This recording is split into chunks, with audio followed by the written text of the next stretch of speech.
only do you need to cite references, you need to cite any tools that you use, including AI tools, if and when they're allowed. Citation requirements for AI are going to differ from class to class and from job to job, but you will always be required to be transparent about how you are producing work. So there's two kinds of AI writing tools. There's non-generative AI tools, like spelling and grammar checks. These are allowed in all of my classes. However, you should always do those after you do the rough draft, because they might unintentionally flag your draft as AI written. And then there's AI generative AI tools.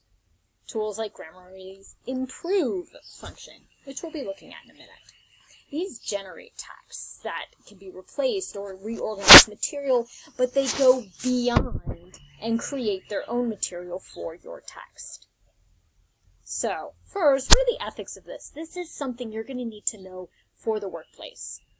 People who are hiring college graduates are expecting these graduates now, who have been exposed to tools like ChatGPT, to know the ethics involved with these tools.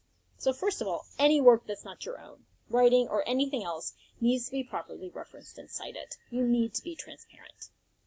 In school, it's a requirement enforced by faculty and administrators.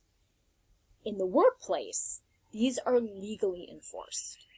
For example, here we have an illegal use of AI, where a lawyer used ChatGPT to create a brief. This brief had fake citations.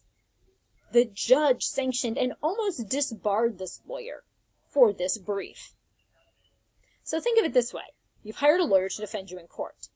The lawyer gets up and has used AI to write something for this. That AI had fake citations. So you lose the case. That lawyer has not only cheated you, but they've broken the law by doing this. How would you feel, and what should happen to that lawyer? Read this to find out. But it's more than that.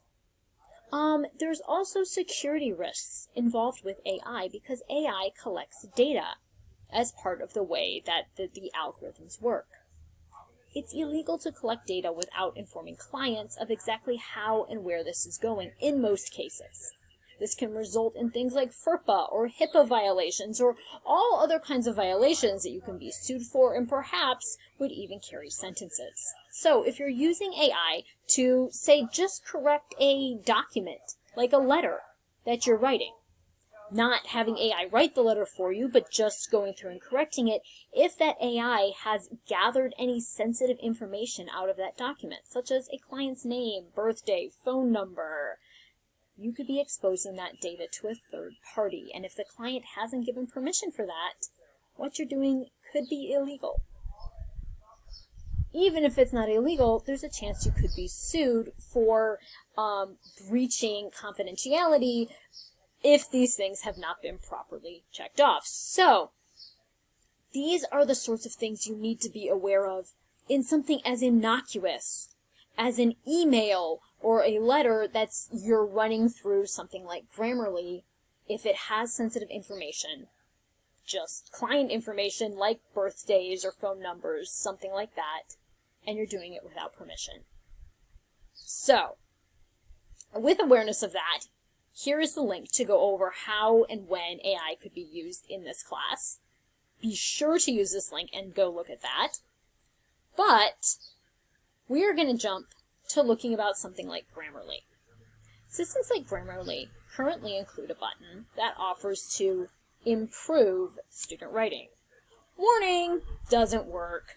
And it's potentially biased. So, I created a ChatGPT paper. This paper that I created using this tool failed our descriptive essay assignment. We're going to talk about that next week. I run this failed paper through Grammarly, hit the improve button, and it has no suggestions. Then, I took an A paper from our textbook that is something that's been published, something that's been out there, and people a lot smarter than me have said, yeah, this is A work. Ran it through Grammarly, turned that A into a B with its suggested improvements. So just based on my experience, not on any outside knowledge I have, what Grammarly appeared to be doing with my papers is that it's making the papers look more like AI papers. Creating an AI paper is not improving a paper.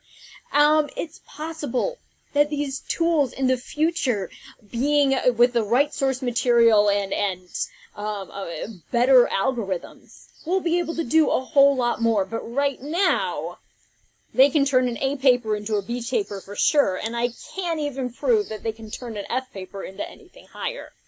So, note that this course does not advocate or support the use of Grammarly or any other generative AI tools at this time. While it may be allowed with instructor permission, you have to come to me first, get some one-on-one permission. After a completed draft has already been posted, it can only receive credit if all the requirements are followed. And here's a screenshot of the improve function that did not improve the paper I was looking at. So, this is AI and AI ethics. And whatever tools you are using, remember, you need permission and you need citations. So in your bibliography, in your works cited, you need to have what the tool was, how it was used, and I have even more requirements for this class because it's a writing class right here. So, food for thought, and I look forward to your discussion boards where you'll be thinking about these kinds of things.